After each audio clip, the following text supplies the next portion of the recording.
ఖమ్మం జిల్లాలో deputy CM Bhatti Vikramarka పర్యటించారు. మంత్రి పొన్నం ప్రభాకర్ తో కలిసి విద్యుత్ అంబులెన్సులను ప్రారంభించారు భట్టి. వరదల సమయంలో తెల్లవారుజామున కూడా వరదల్లో పోల్స్ ఎక్కి పనిచేసేవారిని అభినందించారు. విద్యుత్ శాఖకు సంబంధించిన కాంగ్రెస్ ప్రభుత్వం వచ్చిన తర్వాతే అనేక నిర్ణయాలు తీసుకున్నామని చెప్పారు. ఇందిరమ్మ ప్రభుత్వం వచ్చిన తర్వాత నిరంతర విద్యుత్ అందిస్తున్నామని చెప్పారు డిప్యూటీ సీఎం.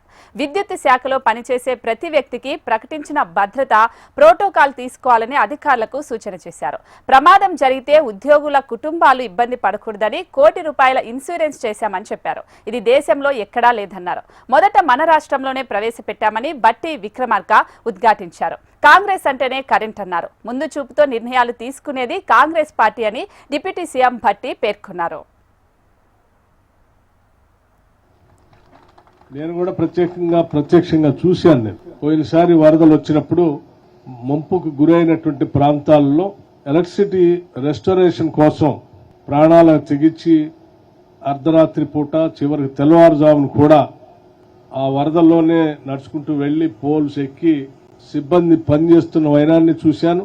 కింద నిలబడి పని చేపిస్తున్నటువంటి మిగతా సిబ్బందిని కూడా గమనించాను.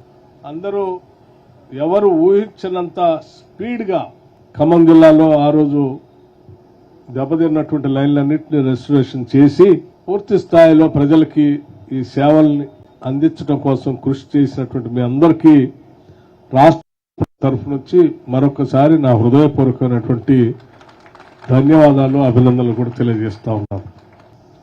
నేను స్పష్టంగా ఈ మాటలు చెప్పేటువంటి టీఆర్ఎస్ నాయకత్వానికి లేకపోతే అవగాహన లేకుండా ఏమంటారు మిడిమిడి జ్ఞానంతో మాట్లాడేటువంటి నాయకులు కూడా నేను ఒక స్పష్టత ఇవ్వదలుచుకున్నాను.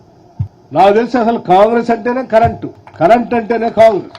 ఎందుకనంటే ఈ రాష్ట్రంలో ఆనాటి ఉమ్మడి రాష్ట్రంలో కూడా పెట్టినటువంటి ప్రతి ప్రాజెక్టు కాంగ్రెస్ పార్టీ హయాం ఆనాటి ప్రభుత్వాల హయాంలో పెట్టినాయే.